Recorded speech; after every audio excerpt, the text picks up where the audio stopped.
Hey, what's going on YouTube? This is Charles again, and I'm talking about the two same things that I was talking about in the last video. I'm trying to condense it a little bit and go into a little bit of detail on a question from John Public, who is asking about some reinforcement or differences. Let me see if I can show this to you. So what we have here on the left, we do have the Eagle USMC Pack, or also known as the FILBE, and then on the right we have the tactical Tailor version of the USMC Pack, or the USMC FILBE. So what are the differences? You can see a few things initially. If you take a look at this, the sleeping compartment, you can see how the zippers on here just go straight across on the bottom. So let's take a look at the tactical Tailor. You see it's a little more of like an oblong circular type of shape on the bottom. I'm not sure if that's gonna help with strengthening or not, or if it's just a moot point. But that is how this one is done. Another difference is that this divider is not removable. So on the issued one, you do have removable divider, so you can make this one giant sack. This one you cannot. That's not a game breaker right there. Unless you really need that extra space, you're going into winter, somewhere where you need to get a lot of protective snivel gear, you can really load this thing up, and then you can use the sleep carrier on the bottom of the rucksack, which you could also do with this. You're just going to have two different compartments. Let's take a look. So John Public asked me, what was the stitching like on the tactical Tailor? So this is the attachment point for the straps, and he was saying that this is only single stitched inside of here, and they had to use shoe glue and sew their own on these, and saying that was the weak point on these. Let's take a look at the tactical Tailor. So you see here, this thing is triple stitched. Take a look on the back as well. But so I don't think these things will tear if you're trying to sit on the top of the rucksack. A couple different sewing differences. You can you can see here. So on the tactical Tailor, they've got the box with the diagonal stitching, where the USGI one just has this Z. I don't think that's too big of a difference, but tactical Tailor is known for sewing very well. As far as the webbing up here, these look very close to the same, maybe slightly stronger on the tactical Tailor for the pals webbing. They still have some of the same sewing areas all the way on this lid. With the lid, you can clearly see on the USGI one, they've got this rubberized zipper, because this thing is exposed, and this is supposed to help keep water from coming through here. With the tactical Tailor, they just have a flap over there. I kind of like the flap over the zipper slightly better than the zipper on here. Now, I've seen some of these turned in rucksacks, and this stuff is all torn up. I mean, these things are sitting there in the sun. They're getting used and abused, and these things tend to wear out. You can see it on the salt packs as well, where they have this type of thing. I mean, it's a good system for, you know, for an average civilian or someone who no longer in the Marines. This will be fine because you're not going to be using it as much, most likely. But it still has beefy zippers. This is just your access in case you want to get something while you're still pumping, marching, or hiking. You can just get a couple things really quick without taking the whole pack off. So let's take a look at the zippers under here. So you still have the Velcro on top, so you can put patches on there. With the zipper to this top pocket, the lid pocket, it's very comparable between both of these. It's got mesh. I mean, this mesh, I can't really say if this is stronger or less strong as the USGI. You see it's a little bit more tighter knit on here versus a little bit larger gaps on these. I don't think that's really going to affect it. I don't like to put a lot inside of there. Let's look at the lid once again. So here they've got some ballistic nylon, which tends to have a higher tear strength versus just using Cordura. But I don't think it's that huge of a difference that you're really going to notice in that part. Sorry about my speaking. I just have been sleeping very well, and when I don't speak or sleep much, I don't speak as well. That's part of my medical condition. Anyway, it's the same size on the pocket in both of these, so no biggie. As you saw before, if you stuck around, you can see here that the neck on this,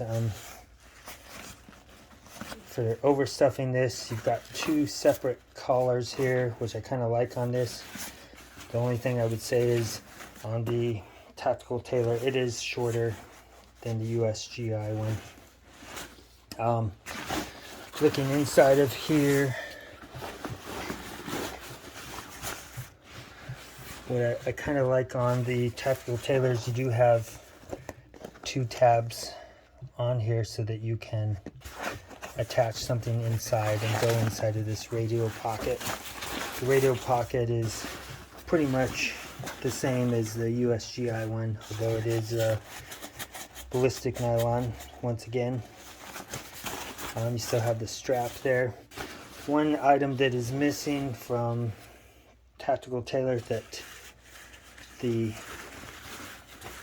USGI one is that you do have this compression strap that goes from the front to the back of the rucksack. You can cinch this, although I believe John Public said that these things tear, because if you look, there's only a single line of stitching here on this, and so potentially this thing will rip off pretty easily anyway. It's not a huge deal because you've got the straps going across or on the whole top and front of the rucksack to help secure things. It is kind of a nice thing that it does have that though, that this lacks. On the inside it's still the coated Cordura, and then I haven't talked to Tactical Tailor yet, but to me this seems like a finer weave on this Cordura. I'm thinking it's going to be 700 to 1000 denier versus 500 denier on the USGI. All the dimensions on these are exactly the same, and then with the PALS webbing on here, you can see that it's got the same spacing, same pretty much everything. On the outside you've got the compression straps, two on each side You have the pass-through once again on each one. Let's turn to the back now. There's a big difference. And I'm not sure, I've got to sell one of these. I can't have two, it's just redundant. Let's take a look here. So the padding on the back of the tactical Tailor is much deeper for this little pocket where you're going to attach your shoulder straps. To me, this does not look like it's made to work with the USGI shoulder straps. You can kind of tell here. I'm not going to put this in here, it's going to take even more time, but basically this part stops right where the shoulder straps go in, and it ends up leaving about 1.5 to 2 inches gap where this should rest on here for strength, because this is carrying all of the weight. I can put this in there, however, like I said, if I load this thing up, I'm worried that it's not going to catch on this part of the straps, which helps support the rucksack on the USGI one. This is also padded, so this is about 1/2 inch thick padding, maybe 5/8. And so, to me, without talking to Tactical Tailor yet, I think this is made for their malice frame. And you can see here, they have these attachments on here for the straps that will go here if you don't put it directly on the frame. With the USGI one, you do have these, which are for the load lifters on the straps. I'm thinking that this is where the load lifters, if you want to try to use it as that, would go here if you're using the low profile super straps, not the standard super straps from Tactical Tailor. Now, I haven't seen any other stuff on this except for the logo from Tactical Tailor, and you can see here this is from Eagle Industries, and this one I got about 10 years ago. This is one of the original ones where they really hadn't ironed out all the things, and you can see here, like on the shoulder straps, they had a tendency to break here, so they did make some modifications you could buy from another company, OV Innovations. I'm trying to find them. But basically this thing would go on there for the load lifters, and then you could have it so that these do not rip out. So this just pretty much replaces that on the frame itself. Let's take a look also on the back here. You can see, I think this is called a yib-yab. I don't remember the nomenclature. When I was in the Marines, I didn't have this pack, and I don't remember exactly. You also have these straps on here to hook them onto the frame. You do have that lower down here. There's no yib-yab up here where it's supposed to attach to the shoulder strap. They do have a yib-yab on the bottom, which I believe is to go into the Tactical Tailor Malice frame. They have a slot on the Gen 3 frame, and I believe this is where this goes to help keep the bottom from coming out. They also have this on the USGI one, which goes into the 1606 MC or the AC. What's the other difference on here? If you take a look at these bottom straps, you can detach these on the back of it. With the bottom strap on the tactical Tailor, it just is sewn in here. I am sending an email. I just had to get my stuff out so I could take a picture and send it to him, get some more information. What's one other difference here? So you see on the USMC Pack, you've got attachment points for the assault bag. These are not present on the tactical Tailor. To me, that's not a game changer, just because you know, I have worn this when I was hunting for a week, and I really didn't want to carry the assault pack. I did initially just to transport it, but once we got to our camp, and I didn't want to carry that around, and I was really just taking the assault pack anyway because I didn't need all my stuff. It is kind of nice if you wanted to, and that would be a very easy thing to have tactical Tailor add these on if I decided I was keeping this, or if I was selling it to somebody else that bought it. But all they would do is just attach some of these points on the front and back of the lid.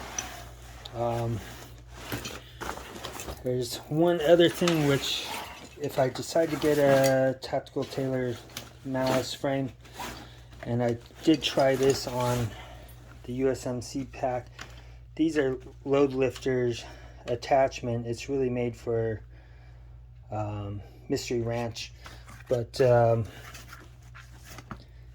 was trying it on the FILBE pack.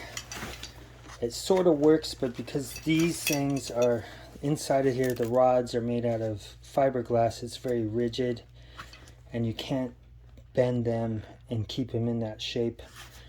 So when wearing this, you know, it adjusted the height on the load lifters, but you can hear it squeak because it's not flush against the frame. So if I was going to continue trying to use these, I would replace the two fiberglass rods inside of here and use a piece of flat bar aluminum and bend them to get this curve on here, so then I don't have that thing. Now I'm not sure if this is going to be able to attach onto a tactical Tailor malice frame, and I have not tried it on the Alice, but I think you know, because they're still curved, I would still want to get aluminum flat bar to put in there. This is also from OV Innovations, however, you don't really need it these days with the Mystery Ranch packs, because their frames already have the load lifters built into them, and I don't think it's available anymore because there's not a huge market for it. Although if I figure out I can't use this, I will probably sell these attachments as well. This is the 1606 MC on the original 1606 AC. These things are hollow in here. You've got all these holes, which meant that it would crack on there. So you can see on the market there's a lot of the 1606 ACs that have hairline cracks, and that's just because, you know, these are supposed to be jumpable. Also, when you have this thing loaded and you're transporting, you're just basically, you know, a lot of times throwing this off or dropping it off of a 5-ton or some kind of transportation, right? So that's why they made this reinforced on these. If you guys have any comments or questions, or you want to take a look at something I missed, because I always usually miss stuff, let me know. Oh yeah, and then when I do have a waist belt from Tactical Tailor, but it does not work with the 1606 because you need a wider slot to fit the attachment onto the frame. So that doesn't do me any good with that one. The ergonomic one I think would work because I believe they use 2 different straps, very similar to the FILBE belt, and then that would potentially work, but those things cost, you know, $129 or so.